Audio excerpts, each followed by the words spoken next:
And swinging back to those who do public speaking like for a living, because some people on this podcast, we talk about the side hustler society.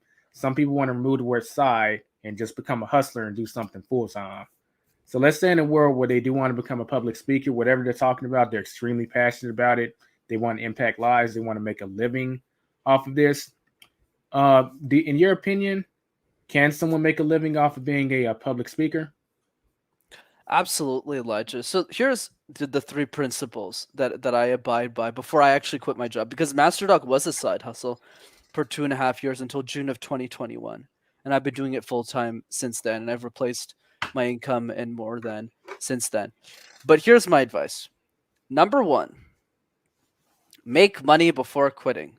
And I'm sure you're someone who advocates for this so much. So many people jump ship without having a proven product. Like, I think that's Yeah. insane. I had replaced 30-40% of my income before I even quit my job.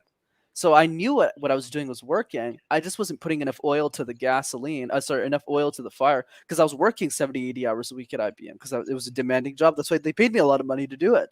Right. So I was just working on the weekends to make Master Talk work. And I did that for so many years. That's one. Second is not having a clear plan, a 90-day strategy as to how you're going to replace all of your income. So I knew what to do on day one. The second my last day at IBM was done, I knew what to do the next day. Start Mhm. posting daily on LinkedIn, start DMing these people. And I struggled for a bit, but I eventually replaced my income in like 6 months or less. So I was able to make it work. Which brings me to number three. Have a 6 month emergency fund, minimum, if not nine. I still live in my mom's basement. Even if my business is wildly successful now, I still live it because I'm obsessed with leverage. I want every little dollar, just in case something happens in the recession, just in case. I'm always prepared for the worst and I always hope for the best. And that's the mentality that made my transition from side hustle to full time hustle very smooth. So, going back to being a speaker, I have found from personal experience that the best way to make a living as a community, like as a speaker, is actually not through the fee. Sure, do companies pay me to speak? Have I done that a couple of times? Yeah, sure. Charge 2,000 there, 3,000 there. Things are good. But that income is very inconsistent, my friend. For Mhm. me, the most consistent part of that business is the coaching side. Coaching is a lot more easier to sell because you're selling the individual. So what I do with my speaking engagements, a lot of them I still deliver for free.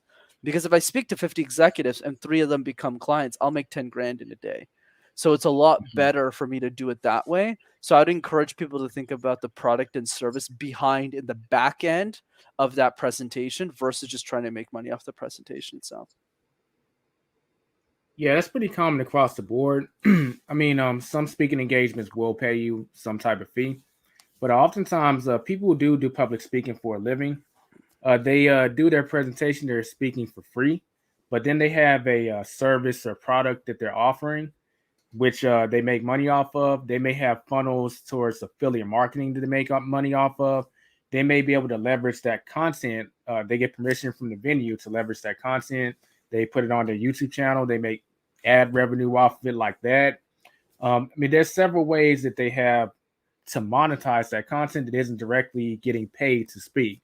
But speaking is the central form of those ways of monetizing. Absolutely. Very well said. That's exactly what I do. Like, sure, there's some speaking engagements pay me, but that's probably 20% of my gigs. The other 80% is speak to this group. We don't have any budget, but they're all high paying clients. Mhm. Potential. I'll speak in that group every single day of the week. Why not? Right, right. Some people might be wondering. It's one thing if they don't pay you for to speak, but do you oftentimes get like your travel expenses reimbursed, or sometimes not? So a lot of the times my speaking engagements, Elijah, it's a great question, are actually virtual. So it actually doesn't matter where I just deliver it virtually.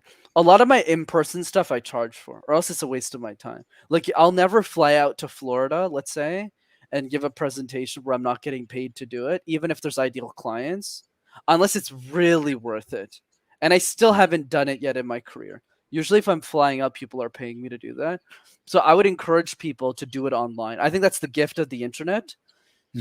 You can get really well known pretty quickly if you just you're generous enough. That's actually how I close my corporate clients. This is literally what I do. I do a free workshop every 2 weeks, and I still do that free workshop every 2 weeks today.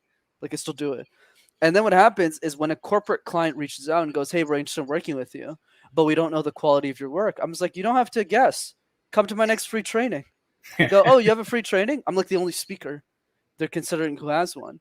They come to the free training, their mind's blown. They're like, yeah, how much do you charge? Done. Closed. Done. Deal's clear.